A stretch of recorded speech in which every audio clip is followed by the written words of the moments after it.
Bismillahirrahmanirrahim. Assalamualaikum warahmatullahi wabarakatuh. Bapak-bapak, ibu-ibu, dan saudara sekalian yang saya hormati, pertama-tama marilah kita panjatkan puji dan syukur kehadirat Allah Subhanahu wa Ta'ala atas pertemuan kita walaupun tidak langsung dalam forum silaturahim ini. Mudah-mudahan kita semua ada dalam lindungan dan berkah Allah Subhanahu wa Ta'ala. Saya memperkenalkan diri, nama saya Profesor Ahmad Syah. Saya adalah Guru Besar Geografi dari Fakultas Ilmu Sosial Universitas Negeri Jakarta. Ingin menyampaikan materi tentang wisata pedesaan berbasis komunitas. Tidak bermaksud menggurui, tetapi saya ingin sharing pengalaman kepada saudara-saudara kami yang ada di wilayah ini. Mudah-mudahan materi yang saya sampaikan ini memberikan manfaat dan maslahat bagi kemajuan masyarakat di desa dan kecamatan ini. Bapak-bapak dan ibu-ibu yang saya hormati, pariwisata sejak 6 tahun lebih yang lalu telah dijadikan sebagai salah satu prioritas pembangunan nasional. Tentu saja ini semua ada alasannya. Karena kita, negara Indonesia, memiliki potensi yang luar biasa dalam hal pariwisata, baik dari sisi alam lingkungan, dari sisi budaya maupun dari sisi kreativitas manusia. Tentu saja karena kita ini adalah bagian penting dari wilayah Negara Kesatuan Republik Indonesia, maka pariwisata ini kemudian dikembangkan, bukan saja di titik-titik tertentu yang selama ini sudah maju pariwisatanya, tetapi juga dikembangkan ke wilayah-wilayah di pedesaan. Maksud dan tujuannya tiada lain adalah agar supaya terjadi pemerataan kesejahteraan dan pembangunan bagi masyarakat Indonesia secara keseluruhan.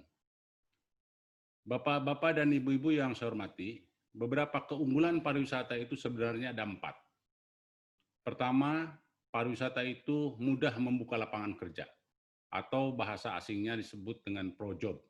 Mengapa pembukaan lapangan kerja mudah melalui pariwisata? Karena kalau ada wisatawan datang ke satu daerah, kalau ada wisatawan berkunjung ke suatu daerah, tentu dia perlu makan, perlu minum, perlu menginap, perlu transportasi, dan lain-lain, yang semuanya itu memungkinkan terbukanya lapangan kerja baru bagi masyarakat yang ada di sekitar destinasi. Yang kedua, memberantas kemiskinan. Pariwisata itu dengan mudah dapat memberantas kemiskinan, karena dengan punya lapangan kerja baru, dia memperoleh pendapatan. Dan kalau punya pendapatan, maka dia tidak akan menjadi miskin lagi. Yang ketiga, pariwisata itu mendorong pertumbuhan ekonomi atau pro-growth. Pertumbuhan ekonomi ini dapat terangsang oleh karena kunjungan wisatawan ke satu daerah, mulai dari pembangunan infrastruktur jalan, jembatan, komunikasi, transportasi, dan lain-lain, yang semuanya itu akan memungkinkan kemudahan bagi arus barang maupun orang dari satu tempat ke tempat lain atau dari luar tempat ke desa ini atau ke kecamatan ini. Dengan begitu maka pertumbuhan ekonomi juga akan terangsang dengan mudah sehingga masyarakat di sini kesejahteraannya akan semakin meningkat. Dan yang keempat, pariwisata itu memiliki kepedulian terhadap lingkungan atau pro-environment. Oleh karena itu, maka pariwisata sejak 6 tahun yang lalu di Indonesia kita ini dijadikan sebagai salah satu prioritas pembangunan nasional. Memang ada prasyarat untuk pengembangan pariwisata ini. Yang pertama adalah mesti ada destinasi. Destinasi itu adalah tempat yang dapat dikunjungi, yang tentu saja memiliki daya tarik. Apakah destinasi alam, keindahan alamnya misalnya, destinasi budaya, keunikannya budayanya, atau keunikan tata laku masyarakatnya, dan juga adalah destinasi buatan. Destinasi buatan ini adalah hasil kreativitas dan ciptaan manusia. Yang kedua, pariwisata ini dapat maju dan berkembang karena adanya promosi. Promosi itu sangat penting, membuat orang dari tidak tahu menjadi tahu. Sekarang ini dengan mudah, promosi pariwisata itu dapat dilakukan melalui sosial media, melalui handphone, melalui media digital, melalui media yang dimiliki oleh kelompok masyarakat, oleh pengusaha atau industri pariwisata, ataupun oleh wilayah atau pemerintah daerah yang bersangkutan. Kemudian yang ketiga melalui media berbayar atau paid media, melalui koran, majalah, dan lain-lain. Itu syarat yang kedua. Syarat yang ketiga adalah sumber daya manusia. Sumber daya manusia ini sangat penting karena di dalam pariwisata itu tidak hanya berhubungan dengan alam lingkungan, dalam arti menikmati keindahan alam lingkungan, tetapi juga berhubungan dengan sumber daya manusia. Oleh karena itu, sumber daya manusia di dalam lingkungan pariwisata harus mengedepankan kesantunan atau hospitality, agar supaya orang yang pernah datang ke daerah ini mau datang lagi, dan datang lagi.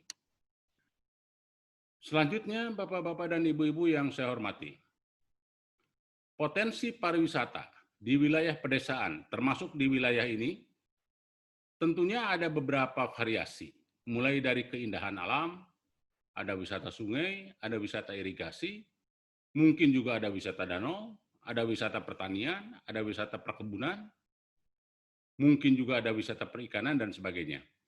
Kemudian yang kedua adalah potensi budaya dan kehidupan masyarakat, mulai dari adat istiadatnya yang khas, seni pertunjukan atau seni rupa atau seni suara dan lain-lain, kuliner khas misalnya, ada kerajinan masyarakat yang dapat dijadikan sebagai daya tarik wisata dan lain-lain.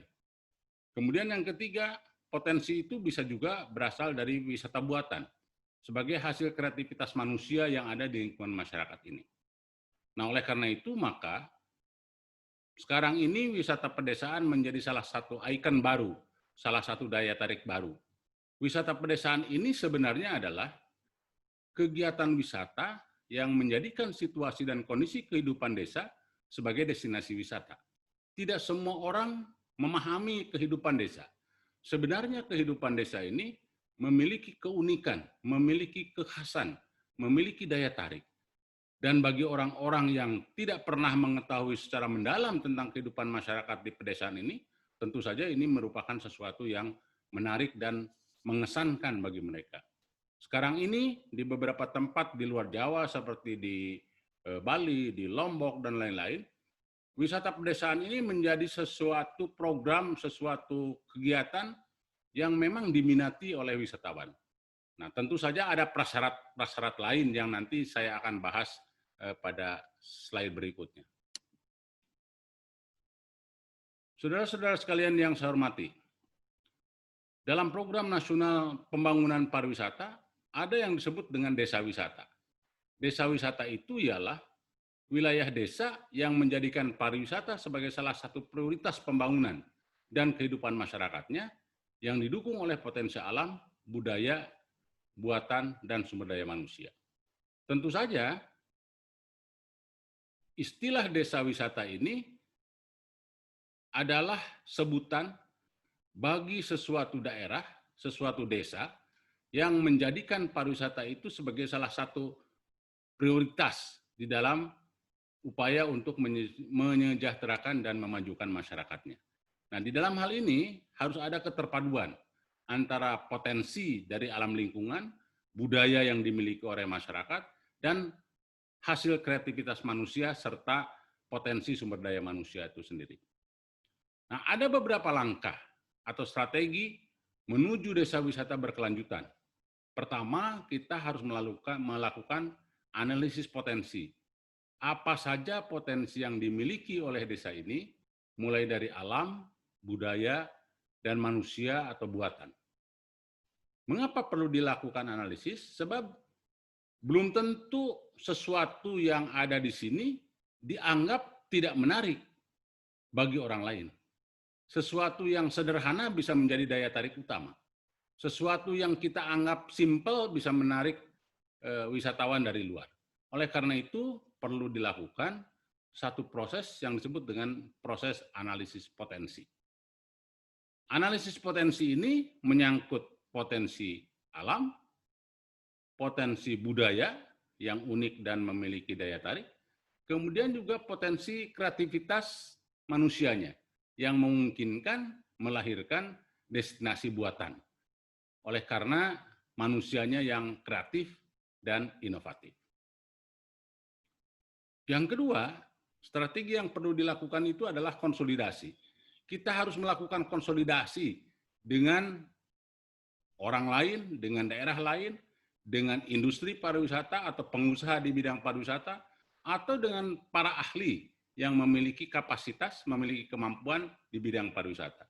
Dengan begitu maka apa yang sudah dilakukan oleh kita dalam hal analisis potensi ini itu memiliki keunikan dan dapat dipertanggungjawabkan untuk memajukan pariwisata kita ke depan. Yang ketiga adalah kita harus mendorong organisasi pendukung, misalnya organisasi pemuda, Karang Taruna, organisasi-organisasi pariwisata misalnya, HPI misalnya, Himpunan Pramuwisata Indonesia, itu juga harus diraih.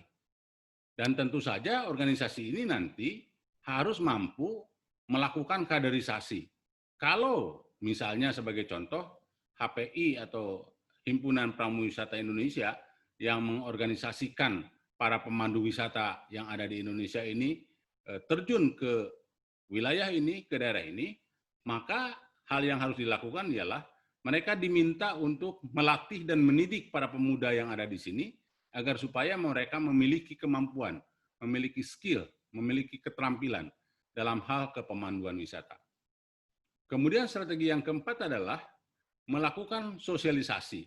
Sosialisasi itu memasyarakatkan, memperkenalkan kepada orang lain apa yang dimiliki oleh kita semua di sini tentang potensi kita, apa yang sudah dilakukan tentang konsolidasi kita, dan apa yang sudah dilakukan oleh organisasi-organisasi pendukung ini untuk memajukan dan menyukseskan pariwisata ke depan.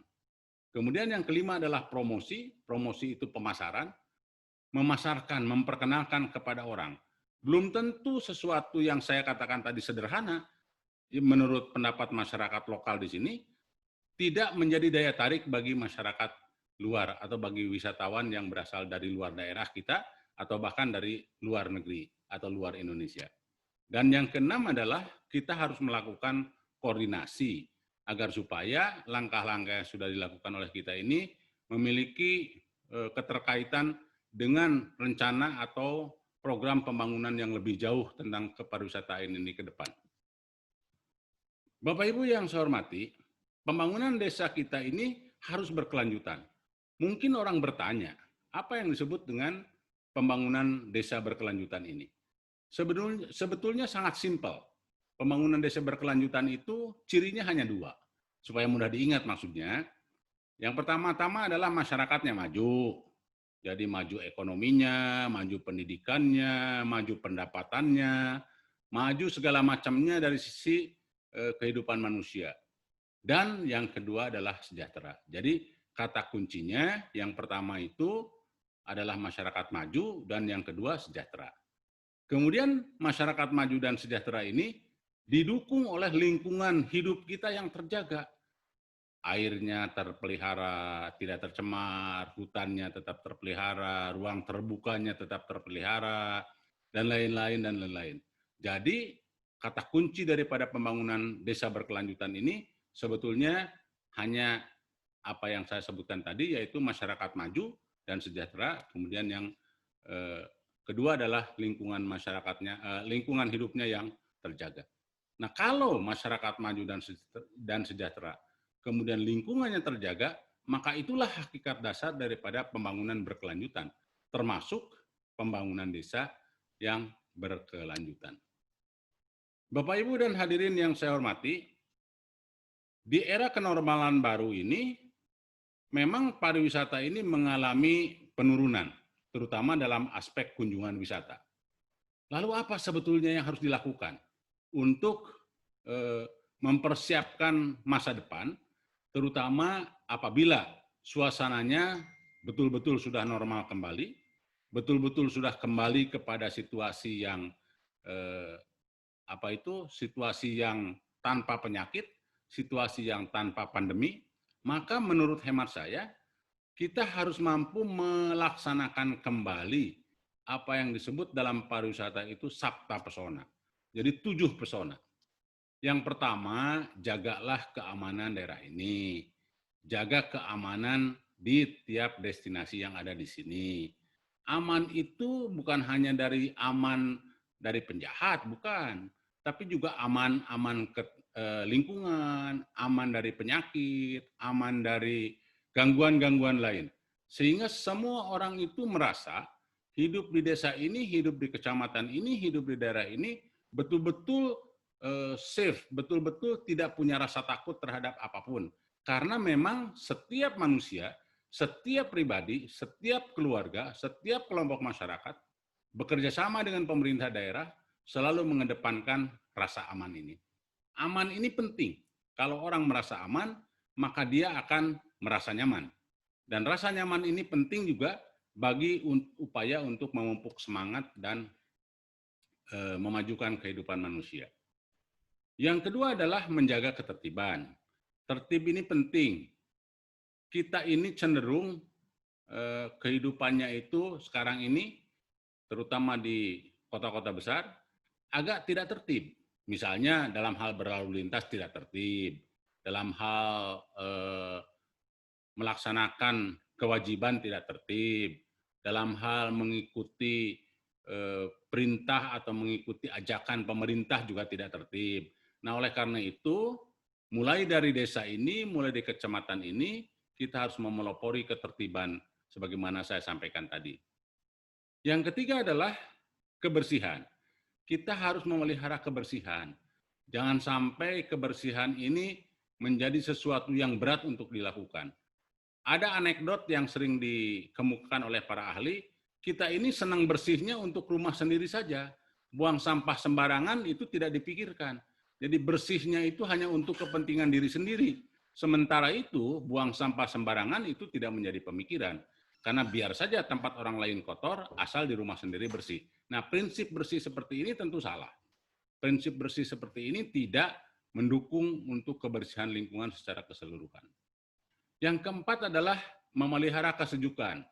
Kesejukan suasana, kesejukan lingkungan, kesejukan pergaulan, kesejukan silaturahmi di antara kita semua, sehingga orang yang datang ke desa ini, orang yang datang ke wilayah ini, orang datang ke kecamatan ini, merasa hidupnya itu masuk ke dalam wilayah yang tenang, yang membuat dia itu bisa menemukan diri sendiri, bisa menjadikan dirinya itu memperoleh banyak pengalaman dari tempat yang dikunjunginya. Kemudian yang kelima adalah indah. Keindahan itu belum tentu menurut pendapat kita indah, menurut orang lain indah, dan belum tentu menurut orang lain kita indah, orang lain indah, menurut kita indah, belum tentu. Tetapi keindahan itu adalah sesuatu ungkapan rasa. Ketika misalnya orang memberikan informasi yang lengkap dengan cara yang santun, dengan cara yang baik, pelayanan yang pelayanan yang memenuhi nilai-nilai budaya dan lain-lain.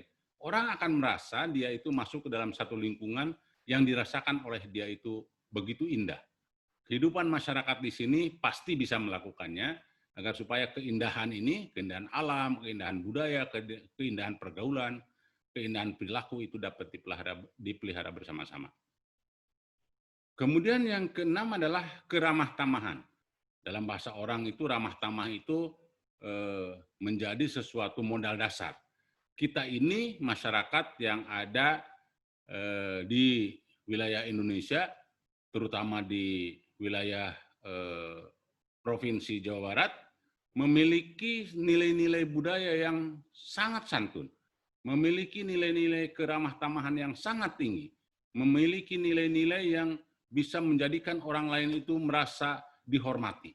Ini penting karena memang di dalam pergaulan kehidupan masyarakat termasuk menerima wisatawan, kemudian memberikan pelayanan prima ketika dia datang ke wilayah ini, itu bentuk-bentuk keramah tamahan yang memang harus dijaga secara terus-menerus.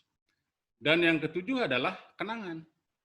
Ketika kita bisa mewujudkan keamanan, ketertiban, kebersihan, kesejukan, keindahan, memberikan pelayanan secara baik, membangun kehidupan yang penuh dengan keramah tamahan, orang akan sangat terkenang.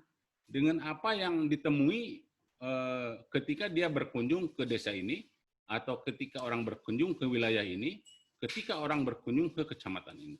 Dan kalau melahirkan kenangan seperti itu, maka dia akan datang lagi untuk tetap berkunjung dan mengetahui bagaimana perkembangan selanjutnya dari desa ini sebagai desa yang memiliki daya tarik bagi dirinya itu.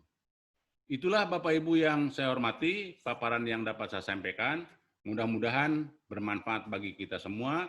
Mudah-mudahan ini bisa menjadi semacam motivasi atau daya tarik untuk menjadikan desa ini menjadi desa yang maju dan berkembang, maju dan sejahtera, lingkungannya terjaga, menjadi desa wisata, atau orang datang ke sini sengaja untuk menikmati wisata pedesaan dengan segala daya tarik dan keunikannya. Terima kasih atas segala perhatiannya. Billahi taufiq wal hidayah. Wassalamualaikum warahmatullahi wabarakatuh.